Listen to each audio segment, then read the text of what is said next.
Hey guys, welcome to WRPB and WRPB Studios. And it's kind of interesting because I just interviewed a gentleman who does remediation for water leaks and stuff. With me is Abriel. Yes, Abriel. That's a pretty tough name for someone like me to remember at my age. I'm the one and only. And you have a company called Mold Spec Environmental? Yes. Okay, so I'm going to guess by the name that you deal within the issues of water damage that causes mold. Basically, yeah. Okay, so how long have you been doing this? I've been in the property damage industry for about 8 years. Okay, why? Why? I love it. Everybody falls into, it's funny. I was in real estate and I accidentally fell into this industry and I loved it and I stayed. So people go into industries for different reasons. A lot of times it's family. And it's not just family business, but the family had an issue, like a lot of chiropractors. Yeah, my brother had a car accident, and I took him to chiropractor, and I watched him, and he healed, and I was like, oh my God, it was amazing, and I just wanted to do it. So it's always interesting to find out how people got into it. So now you're doing this industry, and mold, how dangerous? Some mold is super dangerous. There's very toxic molds. There are molds that really don't affect people, but everybody has a different reaction to mold. So Okay, so the ignorant person like me has always heard black mold, the worst mold. Is that the case? it's funny that you say that because you really can't determine what type of mold it is based on the color. Okay. Mold color comes from whatever it's feeding on. So whether it's drywall, insulation, that's what really causes the color. To know what kind of mold it is, you have to actually take physical samples and have it analyzed. Do you do that? I do, yeah. I'm Okay. a licensed mold assessor, so that's what I do. Okay, so I don't have it. Oh, I do. So if you look up at this light there in the corner, it looks like there's patches of whatever. Okay, and this is some of the offices, and it could be dirt and it could be mold.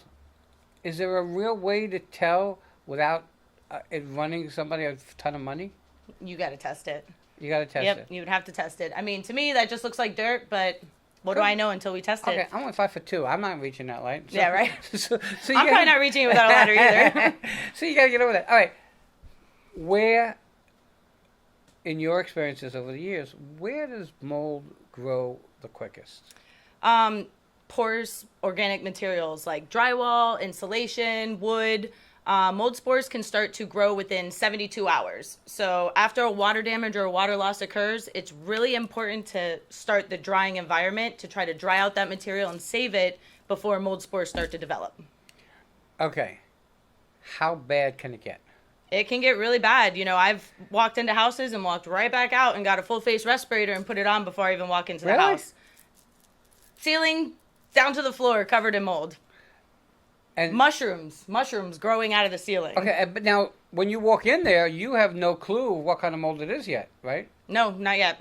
So you really have to protect yourself. Absolutely. We And- wear full face respirators. I have the N95 mask. I have half face respirators. It really just depends on, I really don't know until I get to the property. Okay, so you walk into a property and it has mold. You test it.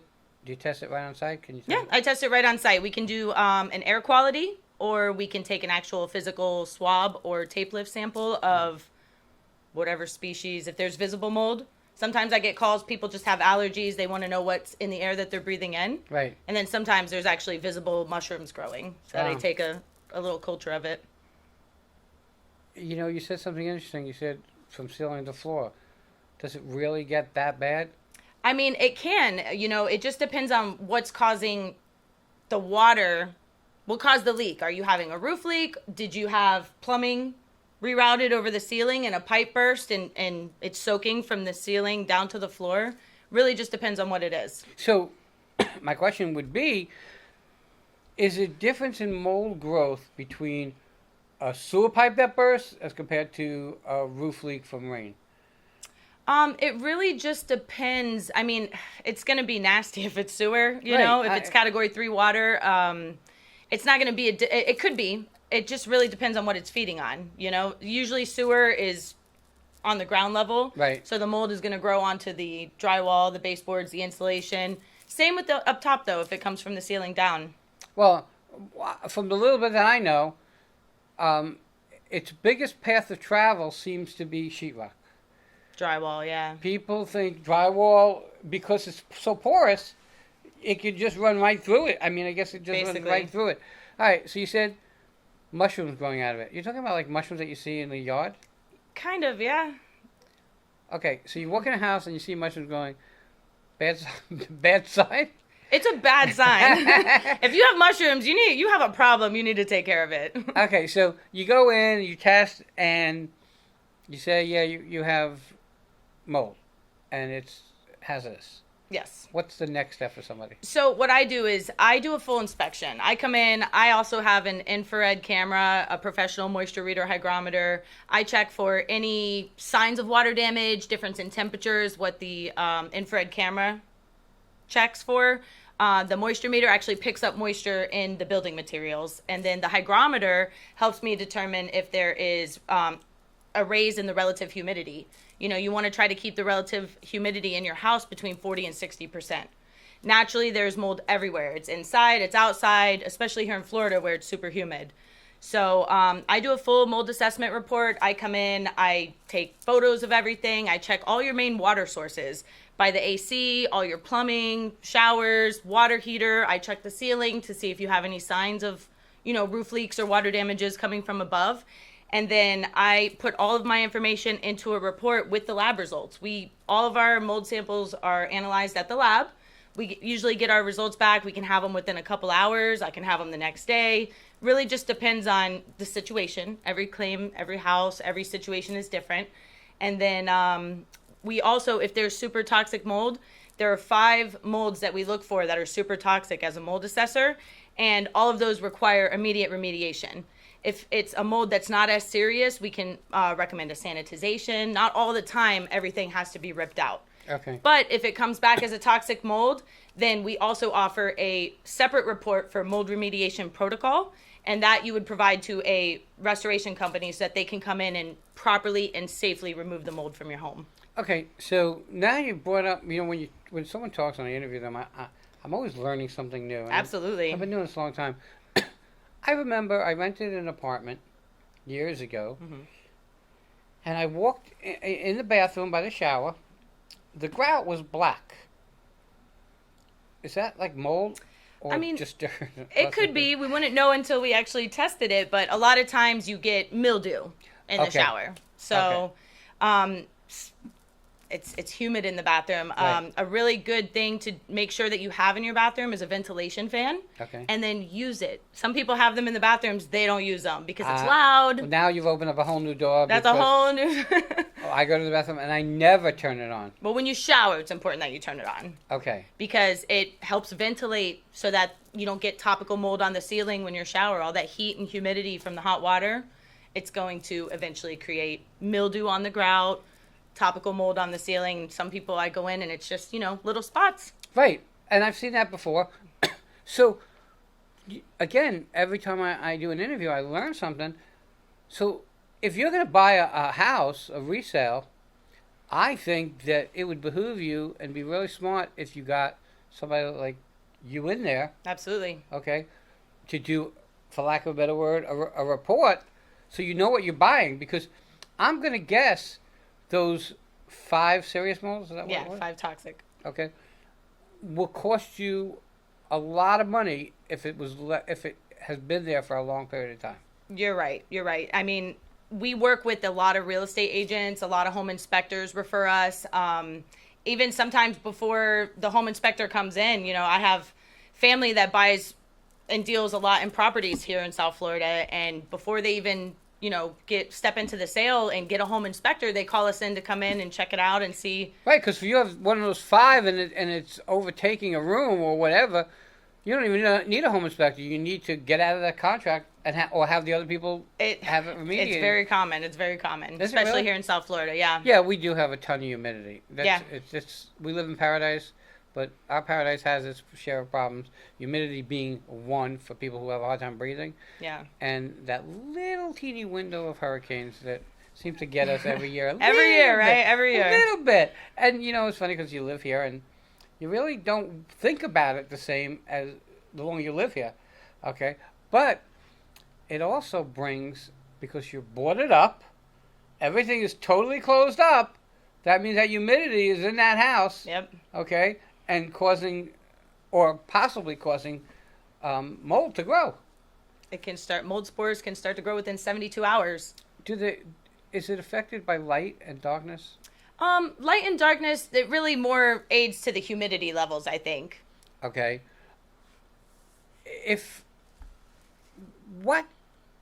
For somebody, what would be the key to say, oh my God, you know what? I see a little spot there. Maybe I should get someone in here to check it. What is the key that someone should look for and know that it's time to call somebody? Well, if you've recently had a water damage in your home, if you've had a pipe break, if you had a leak under the kitchen sink, once you get it fixed, that's not the last step. You really need to contact a company to come out and dry out the property. Within 72 hours, mold can grow, so you want to create the drying environment as soon as possible. And then, if you see any type of visible growth, anything microbial, anything green, black, brown, anything that looks suspicious, might be time to give us a call. It's interesting because you said, we were talking about, and it sticks in my mind now, the fan in the bathroom. Most people think the fan there is in the bathroom to exhaust any odors. Yeah. But now you've opened up a whole new door because its most important use is when you're taking a shower, I guess. Absolutely. I don't know that I ever use that fan. Well, now you're going to start, though, aren't you? You ain't kidding. Okay? That's the bit of knowledge that we don't know. As people, we go to the bathroom. Now, I've been in homes where the light switch controlled the fan and the light. And in my opinion now, that's the way it should be. Yeah. But you're right. People don't turn it on because, especially nowadays, you're in the bathroom, you're not taking a shower, but you're in the bathroom, you're on your phone. Right, so it's loud, and sometimes it's obnoxious. It's always obnoxious. But it really serves, is that the reason that it was designed? I mean, listen, technology is amazing. It could have multiple purposes, but I know the main thing is you need some kind of ventilation in the bathroom when you're taking a hot shower to prevent any type of microbial growth. You got to keep the humidity down. Humidity is a huge thing. So if your relative humidity is over 60%, then you have a problem somewhere. Either, you're turning your AC off. Another thing, leaving your AC on. Even in Florida, when we have a couple cold days a year, you should not leave your AC off. You got to keep it on. It acts as a dehumidifier. It creates circulation. You got to keep it on. Look, I can tell you, because I've dealt with a lot of air conditioning people, that people say, well, I'm going to work for 8 hours or 10 hours. I'm going to turn my air conditioner off. Worst thing in the world. Worst. Okay, now I know it's bad for what you do and mold and humidity, but it also is very costly to get it from one temperature to the temperature it needs to be. Yeah. Now, you can lower it a little bit. Absolutely. I like it cold, so my house Me is too. 71, 72 degrees. And that's cold in my house. At night, during the day, I put it up to 75. Same. I put mine up during the day. Okay. If I'm not there. Right, but I know that it would take a lot to bring it down to the temperature I need when I got home. Exactly. Especially if you turn it off. Is mold hindered by cold? Mold likes humidity. Heat. I mean, it really likes the humidity and the heat. And I'm going to guess, and I could be wrong, I've been wrong before, that mold's biggest home is the bathroom? It's really around the water sources is where I really find mold. So under the kitchen cabinets, people have had plumbing leaks, faucet leaks that have gone unnoticed, undetected, That little drip? That little drip, and it's really important to take everything out from under your cabinets every once in a while and just check, because I have a lot of people that I go in, they call me in for like an air conditioning leak, and I go in and I check the whole house. I do a really thorough inspection for any type of leaks, any signs of visible water damage. All that's going to be in my report. So sometimes I go in to check for an AC leak and I end up swabbing underneath the kitchen cabinets because I'm like, hey, you had a leak here, but you have all this cleaning stuff under here and you never noticed it, Yeah, I So totally you got to get take that. everything out and just look sometimes and see what's going on. All right, how do people contact you? You have a phone number? Give me a call at 954-336-0417. We're really big on Facebook. I have a Facebook page and everybody loves it. Okay, last question, because we're kind of running out of time. What area do you cover? Where do you go from where to where? I am everywhere in Florida. I've been from Jacksonville. I go all the way to the Keys. You know, we were really big down after Irma and some of these hurricanes. Key West got hit pretty bad. So spent a lot of time driving down there back and forth. I go over to Tampa. I've been in Tallahassee. You know, wow, so you cover the whole state. we go where the mold grows. With that, I want to thank you for coming on. Thank you very much for having us. We really appreciate it. Everybody will be...